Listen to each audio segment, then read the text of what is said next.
L'importance d'avoir un bon mindset pour réussir dans le mariage. L'importance d'avoir un bon mindset pour réussir dans le mariage.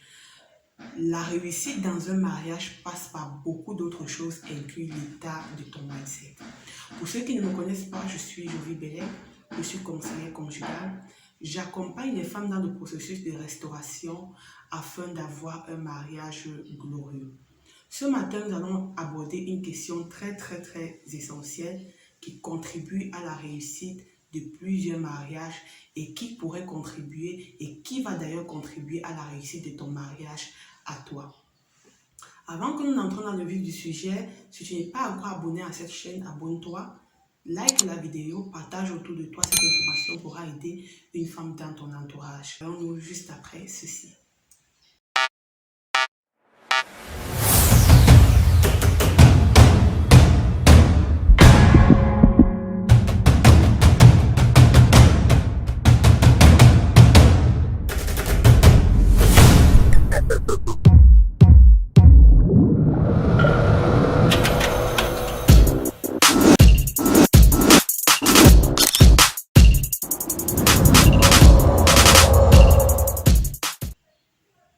L'importance d'avoir un bon mindset pour réussir dans le mariage. Je vais partager avec toi aujourd'hui cette information. C'est quoi avoir un bon mindset? Le mindset, c'est quoi? C'est ta façon de penser, c'est ta façon de réfléchir, c'est ta façon de voir les choses. Pourquoi est-ce qu'il serait important que tu aies un bon mindset pour réussir dans ton mariage? Parce que la société dans laquelle nous vivons a ses propres définitions du mariage. Beaucoup voient le mariage comme un mal nécessaire. Beaucoup voient le mariage comme une fin en soi. Et dans la société aussi, tout autour, vous avez l'habitude de voir les gens qui sont parfois malheureux dans le mariage, les gens, les femmes qui sont bastonnées dans le mariage. Et cela, d'une manière ou d'une autre, affecte votre mindset. Même l'environnement dans lequel on se trouve aujourd'hui, beaucoup ne se marient plus par amour ou bien ne se marient plus selon le plan divin, mais se marient tout simplement pour assouvir leurs propres besoins ou bien pour satisfaire leur convoitise. Donc, il serait important pour toi d'avoir un bon mindset parce que ce que tu vis, ce que tu as vécu tout autour de toi, ce que tu as vécu depuis ton enfance a sûrement affecté ton mindset. A sûrement affecté ton mindset d'une manière ou d'une autre. Et aussi même la cellule familiale dans laquelle tu as grandi, tu as vu comment papa se comportait, tu as vu comment maman se comportait. Et cela d'une manière ou d'une autre t'a affecté. Maintenant, c'est quoi avoir un bon mindset? C'est se dire, mon mariage sera différent. Si les gens, mes frères, si dans ma famille, les gens ont échoué dans le mariage, si dans la société, le mariage ne marche pas, le mariage c'est un endroit de guerre, si dans la société on voit que le mariage est devenu du n'importe quoi, moi je prends la résolution dès aujourd'hui. C'est une décision que mon mariage sera un bon mariage. Mon mariage sera le meilleur de tous les mariages et tu te donnes les moyens pour accomplir cela. C'est quoi également avoir un bon mindset? C'est se dire, même si tous les hommes du monde sont infidèles, parce qu'il y a aussi cette conception-là qui dit que tous les hommes sont des infidèles et tout. Non, même si tous les hommes du monde sont infidèles, mon mari à moi sera fidèle. Et tu mets les moyens en jeu pour cela, des moyens efficaces tels que la prière, les déclarations positives pour que cela puisse marcher. Et tu t'ajustes aussi dans ton comportement pour que cette déclaration ou bien cette décision que tu as prise puisse être réalisée. Maintenant, tu dois également savoir que avoir un bon mindset, c'est quoi? C'est se dire aussi que je serai une femme différente.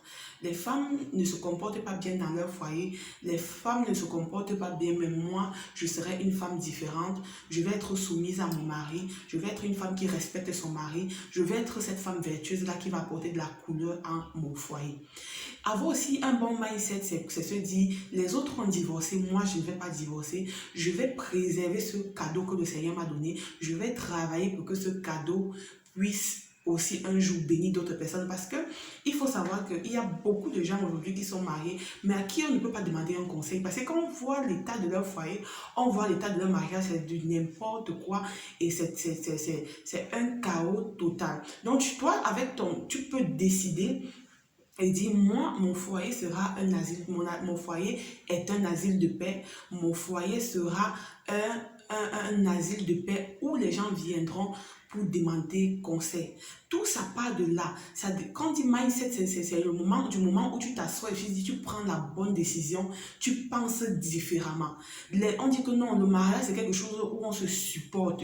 Toi, tu dis non, tu prends la décision, tu dis non, si les autres supportent le mariage, moi, je ne vais pas supporter. Moi, je vais vivre une lune de miel permanente. C'est comme ça que tu vas prendre des décisions à l'encontre de ce que l'environnement t'a dicté, à l'encontre de ce que la cellule familiale t'a dicté, et de dire, j'aurai un foyer paisible, j'aurai des enfants qui vont réussir, j'aurai un mariage qui va refléter la gloire de Dieu, j'aurai un mariage qui va susciter de l'envie. Ce sont des choses que tu dois, c'est comme la façon avec laquelle tu dois penser. Tu ne dois pas penser de négativement et te dire, ah, nous, en tout cas, il n'y a aucun homme fidèle. Si un homme, mon mari me trompe, je vais le tromper. Non, tu commences à penser différemment. Même si c'est un irresponsable, même si c'est quelqu'un qui ne marche pas comme il faut, mais c'est un homme qui, je crois et j'ai la ferme conviction qu'il va changer. J'ai la ferme conviction que tout va bien dans mon foyer. J'ai la ferme conviction que ma famille sera cette cellule famille, cette cellule-là qui va prospérer, qui va aller de gloire en gloire. Mon mari va m'aimer et va m'aimer comme Dieu aime l'église. Donc, tu commences à penser comme ça et tu vas voir comment ces choses-là vont se réaliser, parce que c'est la façon avec laquelle tu penses. En fait, on a l'habitude de dire quoi? De dire que comme c'est ce que tu penses que tu attires en fait. Donc, ce que tu penses, tu attires cela. Donc, il faut penser différemment par rapport à ce que la société nous a dicté jusqu'à présent et savoir que j'aurai un mariage paisible, j'aurai un foyer paisible, j'aurai un mariage glorieux. Et j'ai toujours l'habitude de le dire, avoir un mariage glorieux, c'est possible. Moi, je l'ai expérimenté et toi également, tu peux l'expérimenter. Et cela ne s'est pas fait en un jour en ce qui me concerne. En ce qui me concerne, j'ai un cahier de déclarations positives concernant mon mariage. Il y a des choses que j'ai déclarées et j'ai vu s'accomplir après 2 ans. J'ai pris le temps d'emmagasiner, de penser fortement à ces choses-là. Et beaucoup se sont réalisées après 1 an, après 6 mois, après 2 ans.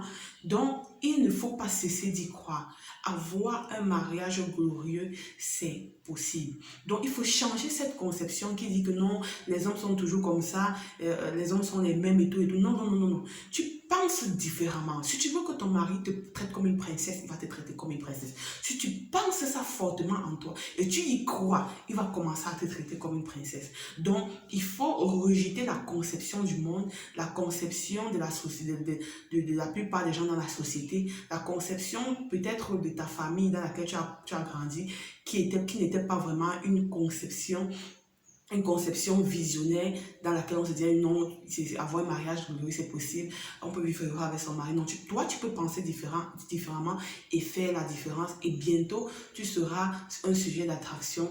Et bientôt, tes soeurs, tes cousines, ta famille viendra te demander conseil. Donc, ne lâche pas prise. Il faut travailler ton mindset au quotidien pour continuer d'avoir un mariage glorieux, ou bien pour vivre un mariage glorieux dans le futur pour toi qui n'es pas encore marié. Voilà ce que j'avais à partager avec vous aujourd'hui. Sur la barre de description, télécharge ton e-book gratuit sur comment prier pour ton mari.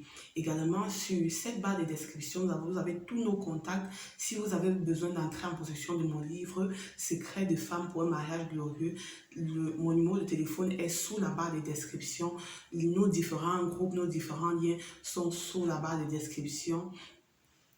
Une fois de plus, n'oublie pas de partager la vidéo, de liker et surtout de t'abonner pour ne manquer aucune vidéo. Sur ce, je te souhaite de passer un excellent moment. À nous revoir à la prochaine vidéo. Merci.